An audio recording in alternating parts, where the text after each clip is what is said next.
বিপ্লবের কড়া জবাব দিয়েছেন। প্রধানমন্ত্রী বক্তব্য শুনে কেঁপে গিয়েছেন শিবা সানু ও অন্যান্য মহিলা দলের নেত্রীরা যে হুঙ্কার দিয়েছেন সেই ভিডিওটি আমরা দেখবো। এই ভিডিওতে অবশ্যই ভিডিওটি না টেনে পুরো ভিডিওটি দেখবেন। চ্যানেলে নতুন হলে সাবস্ক্রাইব করে রাখবেন পরবর্তী আপডেট পাওয়ার জন্য। ভিডিওতে একটি লাইক দিয়ে দেখতে থাকুন সম্পূর্ণ ভিডিওটি। বিধিনিষেধ নাই বেগম খালেদা জিয়ার বেলায় যত বিধিনিষেধ, কারণ সরকার বেগম খালেদা জিয়াকে ভয় পায়।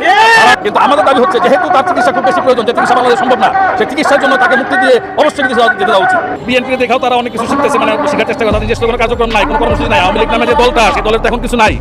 আমাদের এই সমাবেশে যখন আসলেন নিশ্চয়ই চারিদিকে তাকিয়ে দেখছেন যে স্বতঃস্ফূর্ত মানুষের অংশগ্রহণ এই দাবির পক্ষে, এবং এখানে না শুধু পুরো বাংলাদেশে যত এলাকায় সমাবেশ হচ্ছে বেগম খালেদা মুক্তির দাবিতে, সেখানেও জনতা ঢল নেমেছে।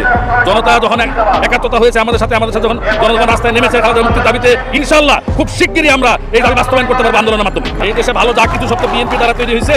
বিএনপি দেখাও তারা অনেক কিছু শিখতেছে, মানে শেখার চেষ্টা করে, নিজস্ব কোনো কার্যক্রম নাই, কোনো কর্মসূচি নাই। আওয়ামী লীগ নামে যে দলটা, সেই দলের তো এখন কিছু নাই।